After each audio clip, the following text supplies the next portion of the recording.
Neurodiversity is such a hot topic right now, and there are many difficulties, disorders, disabilities that fit under the umbrella term of neurodiversity.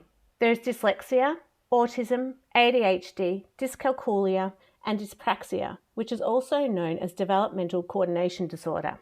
Through our podcast series, we're hoping to shine a light on these different difficulties. And I'm so pleased to be speaking with our guest today, Professor Amanda Kirby, on neurodiversity and developmental coordination disorder and ADHD.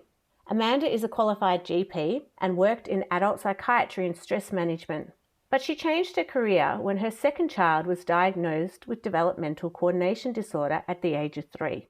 Her experience and frustrations as a parent finding her way around the health and education system led her to start up an interdisciplinary specialist centre for parents and children in Wales more than 25 years ago. Her family is also very neurodiverse, or as Amanda calls it, neurodivergent, which we'll talk about in the show today. Children and adults in her family have a range of diagnoses of dyslexia, autism, developmental coordination disorder, developmental language disorder, ADHD, and much more. And this has provided her with a unique understanding, insight, and passion that continues to raise awareness and champion best practice, both in education and employment. I'm so thrilled to be talking to Amanda today. Thank you so much for coming on the show. Your morning, my evening, Amanda. I'm really excited to be talking to you today. It's lovely to be here. And although there are thousands of miles, it does feel like we're in the same room. So I think that shows the world is a very small place. It certainly does, doesn't it? I've been following you frantically on LinkedIn. I don't know if frantic's the right word, but passionately probably, and have been watching you work in your work in the neurodiversity space. And so I'm really pleased to be able to talk to you about that today. And you have quite an esteemed background. So originally trained as a medic and moved into academia, and now you're an entrepreneur. And I think most importantly, a grandparent. Most importantly. Most importantly, I think my mum would agree with that. And you have a neurodiverse family, similar to myself. So, and a lot of your work is around ADHD and dyspraxia, which is one of the reasons why I was really excited to talk to you, because we haven't had the opportunity to talk to anyone around ADHD or dyspraxia. So I'm really excited to find out a bit more about your work. So without me talking any further, would you be able to give us a little bit of background on yourself and your work? Sure, I can. So great, thank you for the introduction. And I'm really, really pleased to be here with you. Yeah, I absolutely come from a very neurodivergent family. So I need to start at the beginning in a sense. And as I've reflected and learnt more over the last 25, 30 years, I hadn't really thought about how neurodivergent we were, because actually our neurodivergent is our neurotypical. So I think that's the first thing. We're not diverging, we're all typical of each other.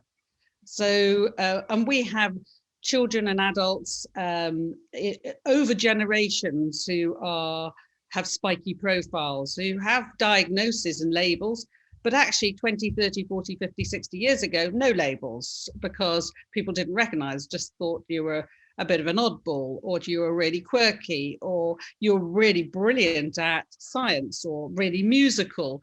So we have a really spiky profile family, going from musicians, academics, scientists, but we also have people in our family who are nonverbal, epileptic, learning disabled.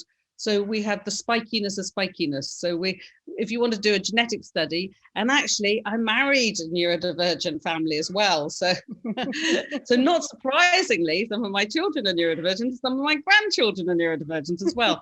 But actually it's our typical, so that's fine. So I think that's the first thing. And really it was only because I was a GP and my middle child was diagnosed and with dyspraxia or developmental coordination disorder that my journey changed. So I've been working in pediatrics and also in adult psychiatry, and I realized that I needed help and support. I needed practical guidance to know how to help him in education. I wasn't a formal educator at that time, and had to navigate my way through the health and educational system to get him the right support. And I realized that as a parent, I wasn't alone. and talking to lots of other parents, they were going through similar things. And often the things that were helpful for me were the practical suggestions that parents often had, that, oh, I've tried this, this is useful. Or when I pack his bag, I do this. Or when we sit down to do homework, I do that. And that was really important, because I recognized that sometimes getting the diagnosis wasn't the answer, that actually was the start of a conversation, not the end of a conversation. And the support you need is over, well, 20, 30, 40, 50 years, because things change and you grow up. So I started stupidly, in a sense, or naively, I should say, not stupidly, but naively, to set up an interdisciplinary centre with health and educational professionals under one roof. And that ended up being a research and clinical centre. And I developed research in the field because there was very little around that. And I think I was thought of as an oddball 25, 30 years ago. What is she doing? You know, but now transdisciplinary working, interdisciplinary working is something that everybody wants to do. And I talked about neurodevelopmental pathways, and people looked at me very strangely, but actually that's the language that people are talking about. So neurodiversity has been in my blood for a long time. And then when it came to the tech stuff, I thought, how do we get this out to more people? So it's crazy that, for instance, you might have to wait 3 years to get an ADHD diagnosis. And as a parent, I need some help with sleep, behavior, sitting down at the table to have a mealtime together, using cutlery, doing shoelaces. And you shouldn't have to wait 3 years to get practical information. So then I've developed some screening tools that are person-centered, and we've developed those over the last 10 years. Again, 10 years ago, I was thought of as an oddball. What is she doing? You know? But actually, yeah, I think less of an oddball now, or I'm proud of being an oddball, and I'd still want to remain an oddball. So I think that's a rapid, and the tools we use are used in prison and education and in apprenticeships. And we're just launching a parent one for parents to be able to use, with really practical guidance, going back to harping 30 years behind, but back, which is what did I need? What did I need? So that's being launched now. So I'm very excited about that. I think less of an oddball and maybe more of a trailblazer is the right. Oddball. I think why not celebrate the spikiness in all of us, and the variability in all of us. And I think about my grandson, who is brilliant at maths. I mean, amazing. Incredible at Minecraft. He's only 6, he's got some great talents, but he's got some spiky bits where he needs some help and support. But, who do we need? We need scientists, and we need mathematicians, and we need, computer programmers, all sorts of things. So he's got the right skills. We just need to not see that he needs to do handwriting, because it just seems crazy that we're making people do things they don't need to do. And it's interesting that you say in your family you're all neurodivergent, but you're all neurotypical. And that's how your family is, because mine's very much the same. And my partner always says to me, we're all neurodiverse, though. We're all different. None of us are the same. And so we're always having this debate within my family. And it's always, when we are all different, and how do we help people when that difference is impacting them day to day? Yes. And I think that's very important. We mustn't, because sometimes I hear people who are neurodiverse are superheroes, and I think we've got to be careful about the language we use in that way in some ways, because for some people, their challenges are profound and they're impacting on everyday ability to be active and participate. And part of my championing is training and teaching and really trying to think of inclusive processes, whether that's in school or in the workplace. But at the same time, some people, a bit like you're diabetic, if you change the environment, you're still diabetic, right? So if you're epileptic, you're still epileptic. So even though we can think about inclusive processes, for some people, their challenges are true and they're real, and we need to recognize them and support that individual, really. So I think we shouldn't just think of it's all great and it's all superpowers, because I also see many children who get excluded from school because they can't focus and attend, that they're disruptive in the classroom because they don't understand, that they're frustrated because they can't record their information down on paper. And those are real things, and they're real things. And you can't play football and join in with the others, because nobody wants you to be in their team. And I just think that we have to really understand the impact of that on a child or adult's life, short and long term. It's I'm really pleased you raised that point, because we talk a lot about that in the research I'm doing at the moment. I'm hoping to write a paper on the labelling of superpower or disability within the Australian context, and how adults see those words and what that means to them.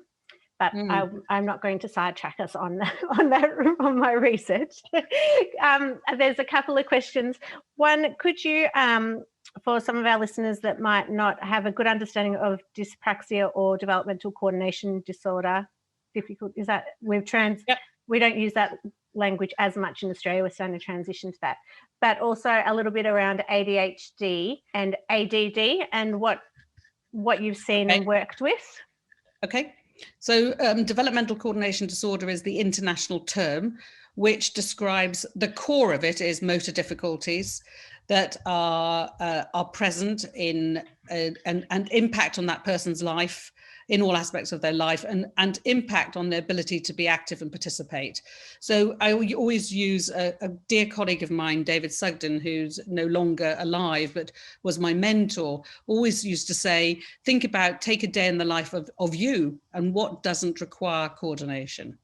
So when you get up this morning, go to bed tonight, and you think of everything in your day that might need fine motor coordination or balance sitting on a chair or walking up the stairs or pouring a drink or brushing your hair or using cutlery, you can start to see that motor is everywhere. And DCD is the international name, as I said, and it's been called different things. So in the 1970s, 80s, we used to talk about the clumsy child syndrome. Words have changed over time. It is dyspraxia is the word that has come to be used to be interchangeable. And I really don't understand why dyspraxia was stuck, but I think it's because of dyslexia. So people went dyslexia, dyspraxia, and you can be dyslexic and dyspraxic, but you can't be DCD-ic. So I wonder whether that's language again, right, drives behavior. But actually dyspraxia, the term, came from the brain injury literature. So it was about praxis and planning. And if we had more time, I would go into that further. But it started to be used in that way, to be interchangeable now. So, and some places are using DCD. So DCD is the international term, and most of the research is done around DCD because it is defined.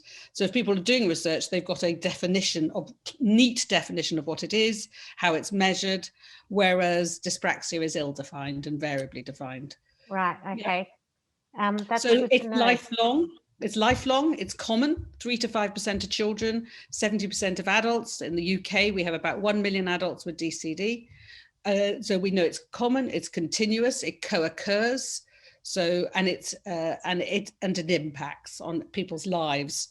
So although you have the motor bit, you also have the non-motor elements like planning and organization, and it impacts on things like self-esteem and confidence. And lots of people with DCD have much raised anxiety. And some of the great research is being done in Australia. You've got key researchers who've worked in the field of DCD, like Jan Peake from Curtin University, has done a lot of the work. You've got people in Melbourne as well, at RMIT as well, Professor Peter Wilson. So go and knock on their doors and talk to them about it, because you've got some really great people who are doing the work. And then when it comes to ADHD, so attention deficit hyperactivity disorder, we're talking about 2 to 3% of the population. In the UK, we're very cautious about diagnosing. So people often go, oh, it's overdiagnosed and so many people have got it. But actually, we're really cautious and in the methodology to give a diagnosis. ADD, attention deficit disorder, comes underneath ADHD, under the umbrella. And people will have a variable presentation. So they might have difficulties, challenges. I haven't talked about strengths, so I'll come back to strengths in DCD and strengths in ADHD, because the diagnosis of both is at the moment based on what you can't, not what you can. Okay, That's not my framing. Okay, that's just how it is at the moment. So ADHD, you have difficulties with focus and attention. Some people might be more impulsive, might get bored very easily. So the bits that are really interesting, focus on, but then the bits that are less interesting, really hard to stay focused on. Can be impulsive, so answer out of turn, full of ideas in your head, and you've got to get them out and you can't wait. So sometimes acting without thinking. There's an impact on time management. So some people have what's called time blindness. So not have an understanding of time passing. So if somebody says, you need to be ready in 10 minutes, your child's still sitting at the end of the bed. Or you need to complete this work in the next 5 minutes. Doesn't mean it's 5 ogildies. It doesn't mean anything, right? So time blindness, so executive functioning, planning, organization, time management is often a challenge. It is with DCD and it is with ADHD, and DCD and ADHD, not surprisingly, overlap, okay? Often, so 30 to 40% of children will have both, and dyslexia is in the mix, and dyscalculia is in the mix, and developmental language is in the mix, and autism spectrum disorders in the mix, and Tourette syndrome's in the mix. So ADHD and Tourette's often overlap. So these are, each person, we're going back to neurodiversity, everybody's different. And most children and adults I see are never pure anything. It just depends who's given them the diagnosis, the label they've actually got. And so have you seen, because from the research I've read, that's around 1/3 of people with dyslexia will have ADHD. Is that a similar kind of statistic with OOD? ODD or OCD? OCD. Definitely not OCD. Developmental coordination disorder. I get my letters back. PCD. Yes. So, well, ADHD and OCD do overlap, and ADHD and ODD, oppositional defiant disorder, overlap. Okay, ADHD and DCD overlap 30 to 40% of the time. Dyslexia and DCD overlap. Dyslexia and ADHD overlap, but they all overlap with each other. Okay, that's really important, and they all overlap often. I think that's the headline. Co-occurrence is the rule rather than this exception, and that if you have a diagnosis of one, you may not have the full shebang to get the diagnosis. So I use an analogy of balls in the bucket. So that if you have a blue balls for dyslexia and red balls for DCD and yellow balls for ADHD and green balls for DLD, you have to have so many balls to reach a threshold to get a diagnosis. So say we say arbitrarily 5 balls in any one color gets you the diagnosis. Now, reality is, A, the diagnosis you get is dependent on the professional you see, and B, we may only be screening for one color ball, right? So the fact that you haven't got it may just be a factor that somebody hasn't looked for it. And also your yellow balls may not be 5, so significant enough to get a diagnosis, but you might have features of ADHD. So you might have some attention challenges and have a diagnosis of dyslexia, or you might have fine motor difficulties with handwriting and a diagnosis of dyslexia, right? And then you sometimes see children getting a diagnosis of dysgraphia, because the whole picture hasn't been looked at properly.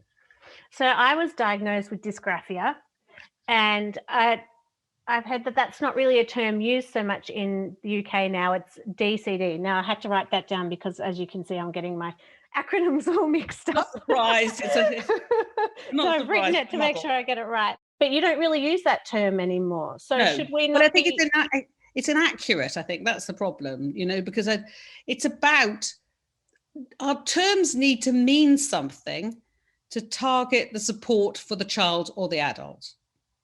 And if it is, it's a bit like mixing up blue and red and a bit of purple and you get brown every time.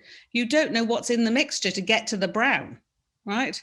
So giving a diagnosis of dysgraphia doesn't help me to say, how do I help John, Jan, Jim, right? So it's not a useful term. And dysgraphia is a clustered term, partly meaning dyslexia, partly meaning handwriting difficulties, partly meaning difficulties with thinking of words and getting them down on paper, right? So that's the point, is that recording is a function of a number of different things, of which fine motor is only one part. You've got visual spacing, so you've got to have spacing, so you need to understand the spacing. You need to be thinking about the words and generating the words and the meaning, so it's about that. It's about recording those actions down onto paper and not losing focus along the way, because you're so busy making the shape of A, you've lost the content, so that's gone out the window. And now I can see a bird out in the garden, right? Yeah, so dysgraphia in itself, I don't think is a really useful term. And so has that been absorbed into DCD now? Well, Or just where does that term go? I think it Does should that make go. sense? It should Yeah, go. I think it should go because ultimately the best term is the term that helps you. And that isn't a term. That is terms, that is descriptors that describe your strengths and challenges. Because if we say all of this overlaps and one child will have, so with dyslexia, not everybody has reading, spelling, writing, reading comprehension problems, phonics. Yep, they'll have a different pattern. And to help that, so if we do the same thing to everybody, we're wasting a hell of a lot of time. If we understand where your challenges are, so it's a bit like if I have problems kicking a ball and you keep getting, and it's my right foot, and you keep getting me to kick it with my left foot, we're going to waste a hell of a lot of time doing that, right? Whereas actually, if you know it's my right foot, we'll concentrate on my right foot, and then I can start kicking the ball, right? So, so I think that's important that we become more person-centered and not label-led. A label never describes a person. It's a shortcut descriptor to describe a group of traits that have some commonality, I suppose.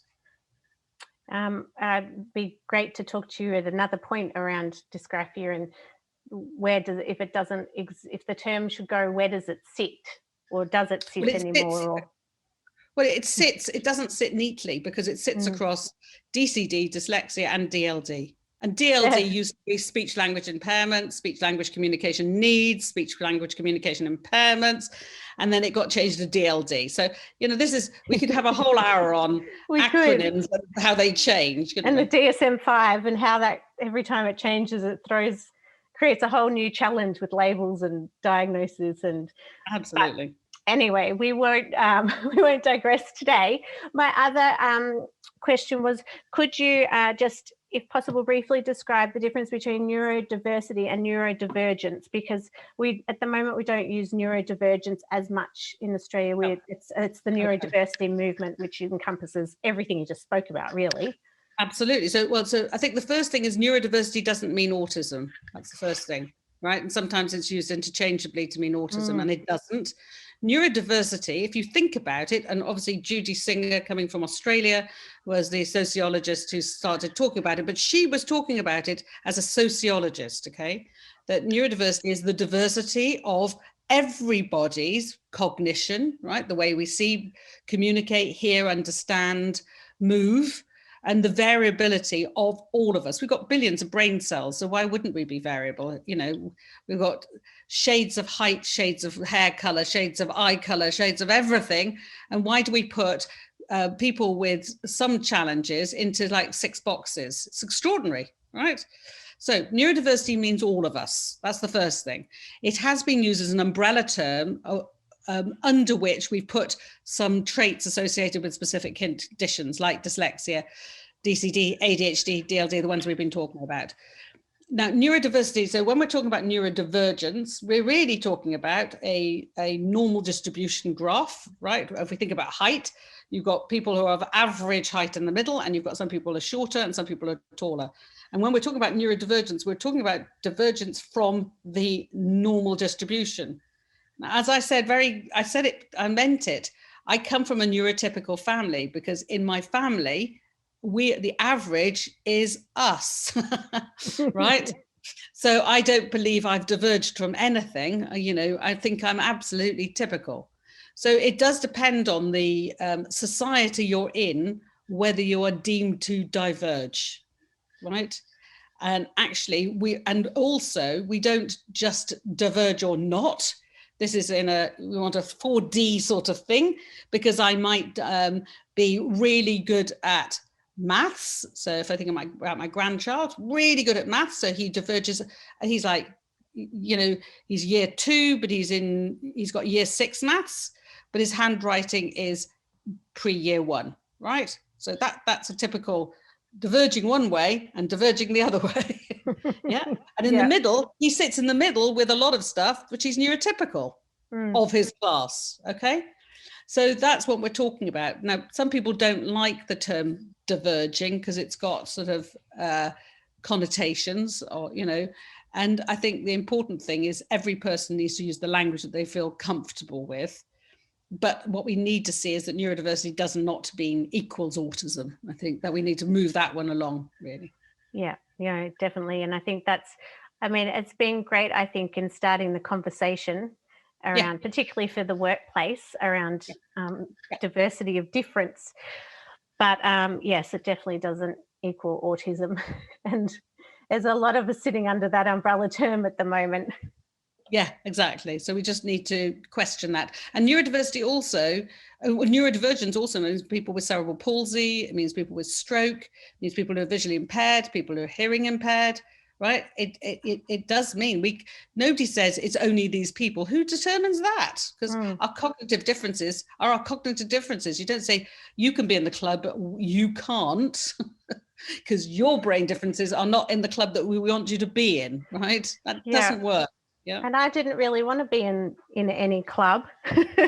And then You don't we need to started be. being put into, we were starting to be put into the neurodiversity club. And what worries me is, which we touched on a little bit before, is that it starts to water down then the actual difficulties that people are having, because they try to say, well, we're going to teach neurodiversity to the workplace, and it's everyone. But there's certain subgroups within that everyone that actually need additional support or help.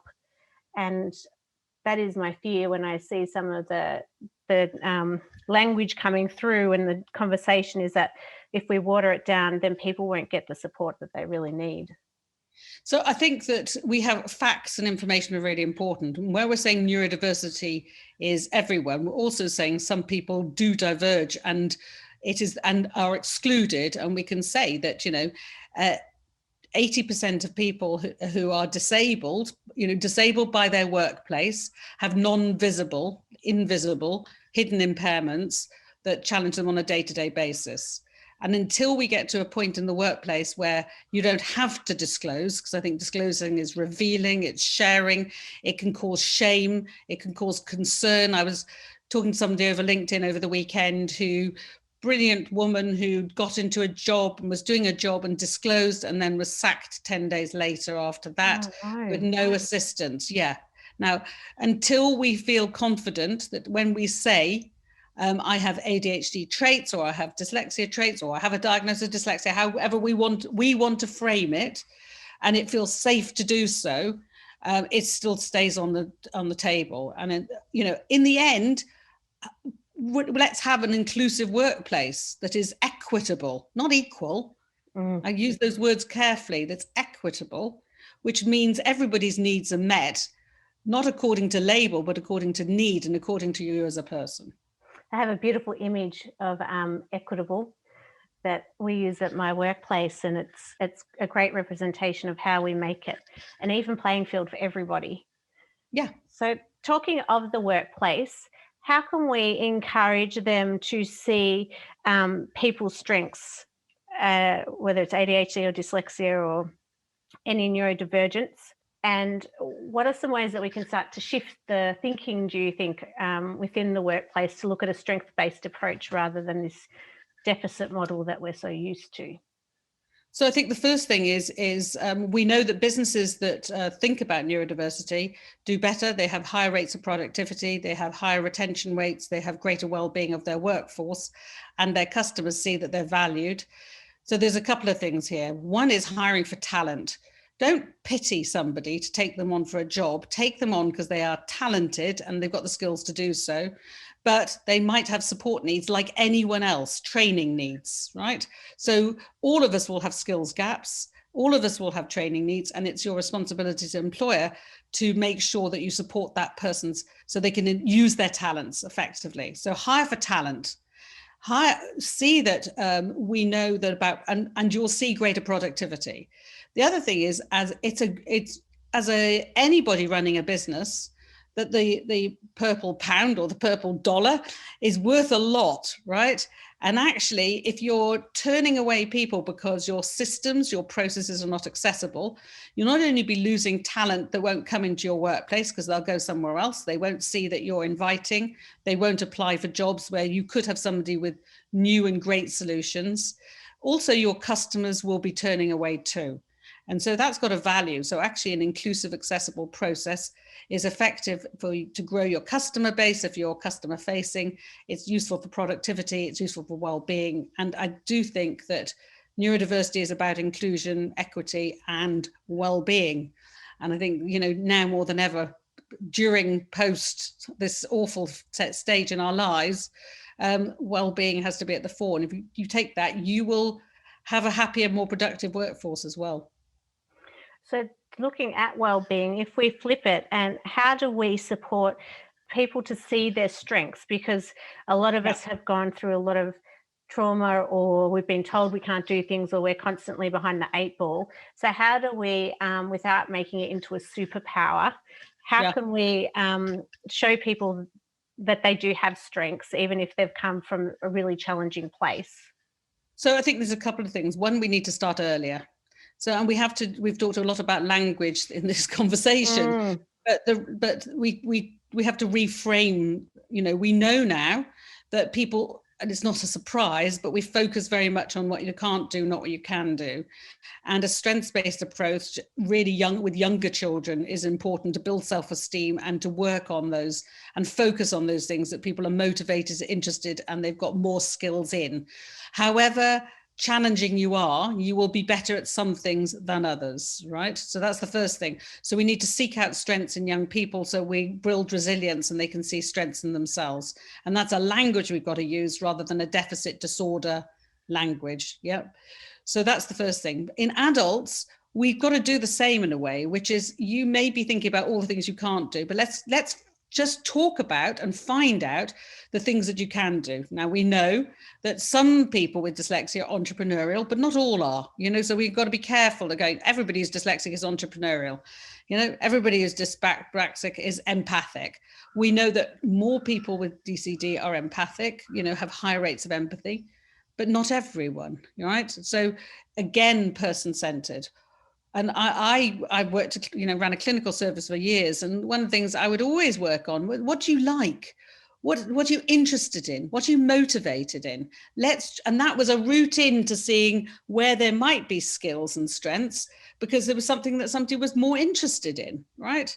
Now, it doesn't mean that, if I'm a poker player on the weekend, I want to be a professional poker player, or I bake chocolate muffins, that I want to be a baker. But it might tell me that I enjoy things with my hands. So hearing that, what is it about it you like about that, right? Is it that you're working with somebody else? Is it that you're liking the textures and so what is it about it that you like? And I've seen people work with animals and then go on to work with animals, in their adult life because of an interest in that. It might lead them somewhere else. So I remember with my son, he was interested in animals and he went to do a course with animal care course when he was younger.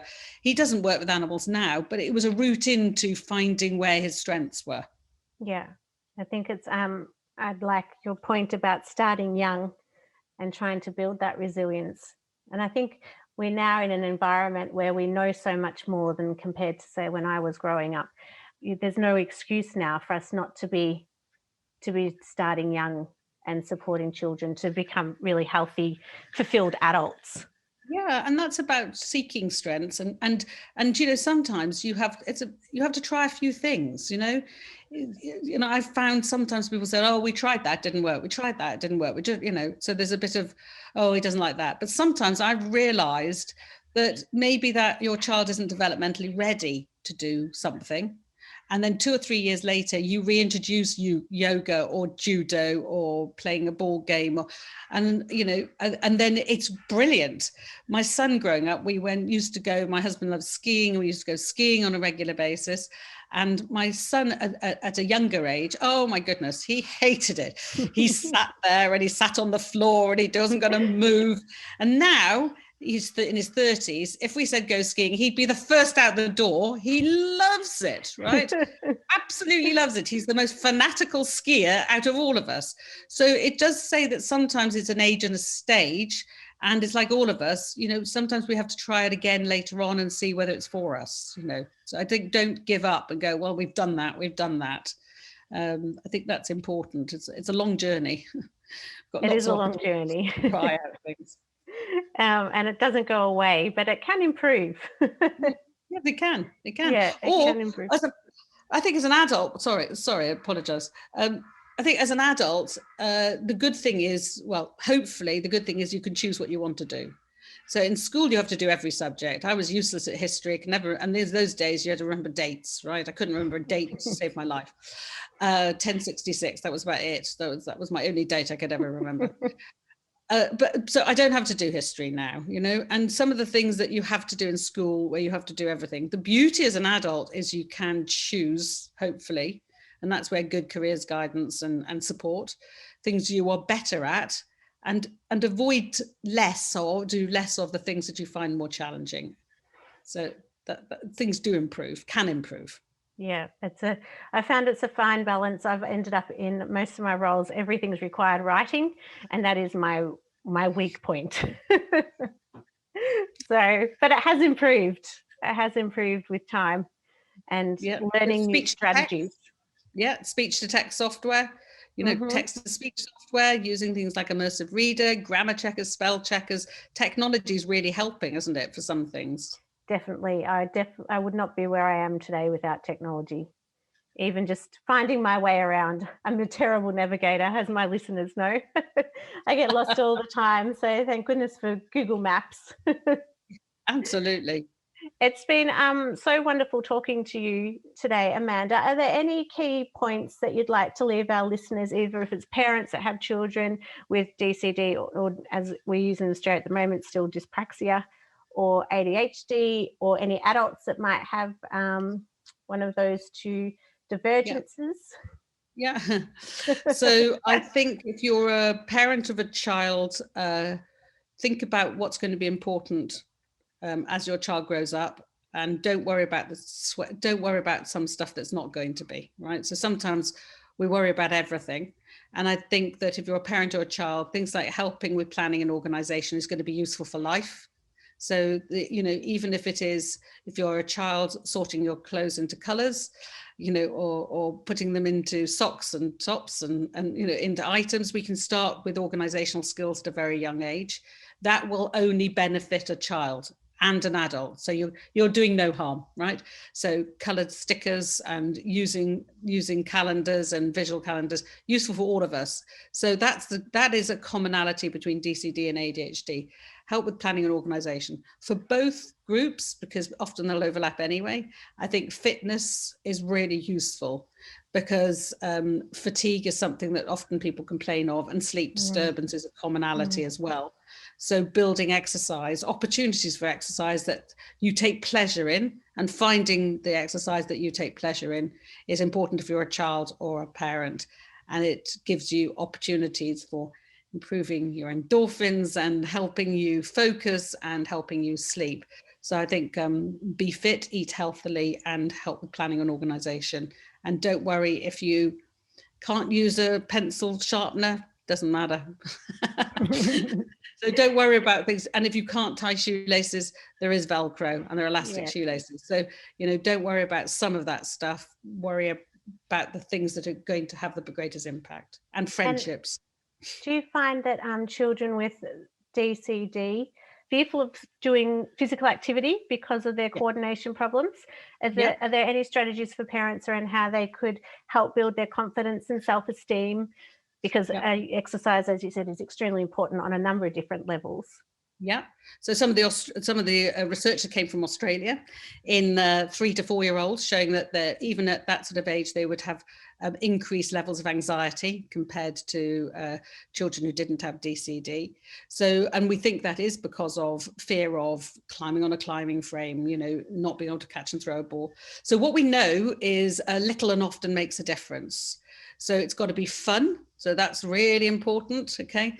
So things that are fun, you need to do a group of things together. So not just kicking a ball back and forth, the same ball. So if it is ball skills, big balls, little balls, sitting down, lying down, kicking, so, but all around ball skills. So, and often, so 10 minutes every day, short and often, so not killing the child with, you know, oh my God, we're doing that again. Variety is really important, so it's not boring, and fun is important. I keep going back, fun's important. And we know that sports like swimming, badminton, archery, martial arts, using the gym, canoeing, right, can be really successful. So it's finding something that your child enjoys. Team ball sports often are less Hard. easy to do, are harder to do. Yes, I'm sure I've got a few. My kindergarten teacher, the first sign that there might be something that I might be having some challenges was actually on the play equipment. And she said to my mum, I was extremely clumsy. And I've always been extremely clumsy and terrible at ball sports. So I think they're really good strategies to help children build their confidence and self-esteem. Yeah, and I think to recognise that, many of us are functioning adults and we don't play football. No. So, again, what's important?